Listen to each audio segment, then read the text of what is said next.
When I was in my 20s, I headed off on my motorbike to explore Australia. Because I've always been good at fixing things, I ended up working as a mechanic. I often had to travel out to remote places to make repairs, and once the sun went down, I would park up and sleep under the only roof available, the magnificent Milky Way. Looking up at our big, bright Australian night sky completely blew me away and made me want to understand the way it all changed each night, including the one thing that everyone knows. Tonight we have a beautiful big bright moon framed by the pinnacles. And because it's so close to Earth, it's by far the easiest thing for us to see. And we don't need any special equipment to see it either. Your own eyes will do just fine. No prizes for recognising this as the moon, but you might spot that something seems not quite right about it. Compare this picture, taken from the UK, with my Australian view. You can instantly see that the moon looks a different shape. The shadow is on the other side.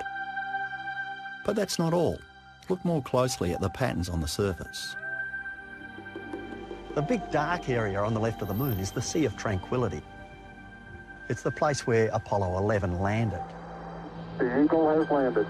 Roger, Tranquility. We copy you on the ground. You got a bunch of guys about to turn blue. We're breathing again. Thanks a lot. So let's compare the view that we've got here tonight with the one that you've got in the UK. The Sea of Tranquility has jumped to the right-hand side. That's because the moon you see is the other way up from ours. So how is that?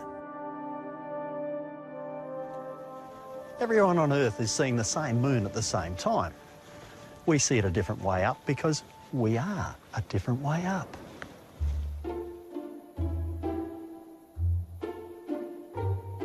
So we're going to use my motorcycle helmet here to represent the Earth.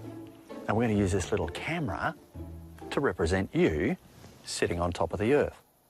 If you imagine that my face is the moon, the view from this camera shows how you'd see it from the UK. The right way up.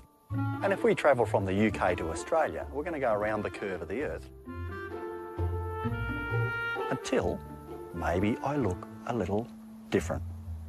So going around to the other side of the Earth means that we see things in a different way because one of us is upside down. And I'm not sure if it's you or me.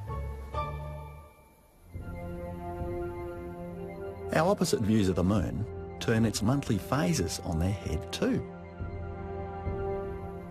We see the same phase of the moon from anywhere on Earth at the same time, but the way we see that moon depends which way up we are. Viewed from Australia, this crescent moon a good week before full moon looks like the letter C.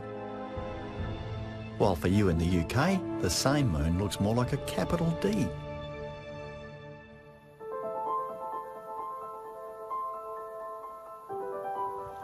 Just as we see the moon from a different angle depending on where we are on the planet, it's the same with the constellations in the sky. And tonight we've got the magnificent Orion the Hunter pretty much directly overhead. And you might notice that it looks a little bit different in our Australian skies than it does in the skies from the UK. In the UK, Orion is seen as a hunter standing up, holding a bow and arrow with a dagger hanging down from his famous belt. But here in Australia, Orion is quite the acrobat. He looks like he's standing on his head.